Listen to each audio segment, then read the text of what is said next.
not long ago, it was my pleasure to MC the Leaping Lesbian Follies in Denver, Colorado, where that's an annual show. I think they've been doing it almost 15 years now. They advertise it as a musical review in 2 unnatural acts.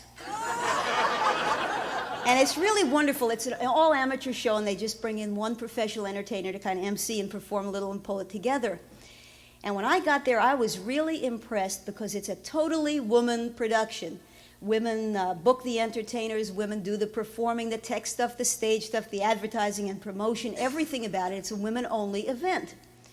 And so just to be amusing on the night of the show, there were some 500 women there, somebody took down the restroom signs and replaced them with signs that said, Butch and Femme.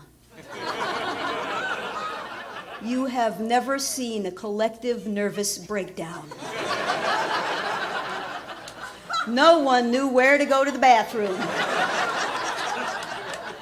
Women ran out into the bushes. Women ran up into the mountains. Women exploded in the mezzanine. It was not a pretty sight. And so I realized that this is kind of a problem in some areas, you know. And actually, they'll tell you that the ideal couple comprises a soft butch and an aggressive femme. That's what I've been told. And it's true, if you go back through history, that's Romeo and Juliet, George Burns and Gracie Allen, Warren Beatty and Warren Beatty, some of the great couples. But I tried to talk some sense to these women who were having such a problem and taking it so seriously. And I said to them, well, the way that you can tell which restroom you need to go to, I said, well, if you look in the mirror for 20 minutes in the morning, you are a femme. If you look for 20 minutes in every mirror that you pass all day, you are a butch.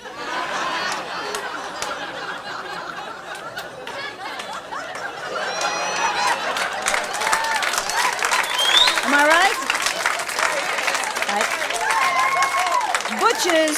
Butches will not go shopping, not under any circumstances, except, of course, for sneakers. If a butch has 27 pairs of sneakers, that will not stop her. Hey, you like these with the pump? Only $340,000. I mortgaged my house. Femmes will get out of a hospital bed to go shopping. Am I right? They like to go shopping for their butch. They'll come home and they'll say, honey, I got you a wonderful shirt today, but is the butch grateful? No. The butch will look at her femme and say, what for? I already have a shirt. But femmes love to take their butch shopping and make the butch sit outside the fitting rooms with all the straight husbands. I have been in this position. It's embarrassing, by the way, to be a 5-foot-tall butch. Because you find yourself saying things like, yo, woman, reach down the shredded wheat, please. But you sit outside there. Now, wouldn't you think, if you're allowed to take 5 things into a dressing room, wouldn't you think a femme would take 5 different outfits? A femme will take the same outfit in 5 different sizes. Bring me a 6, an 8, a 10, a 12, a 14. Maybe it's long in the hips, big in the bust, short in the waist, long in the shoulders. You're schlepping this stuff back and forth and back and forth. It is a tremendous misery, but people outside of the lesbian and gay community, they don't have any problem with this. They subliminally understand butch and femme as a concept. When I play a certain town where my lover has a very elderly aunt, we take her out to dinner. She will invariably give me her coat to hang up. I can't reach the hook. Doesn't matter. But even in the most unsophisticated circumstances, I'm driving home through rural Virginia, big out-of-the-way Virginia, coming home on tour one time. We stopped at a little motel. It wasn't even a Motel 6. It was like a Motel 4.5. We go in. The redneck husband is sitting down. He's got his feet propped up on the desk, chomping on a toothpick. His wife is in the office. She's running around doing all the work. She checks us in. We find out from her where to go for dinner.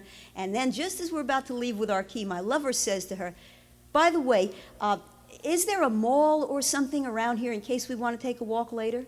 With that, the husband spits out his toothpick, puts his feet down on the floor, looks right at me, and says, if there's a place to go shopping, they'll find it, won't they?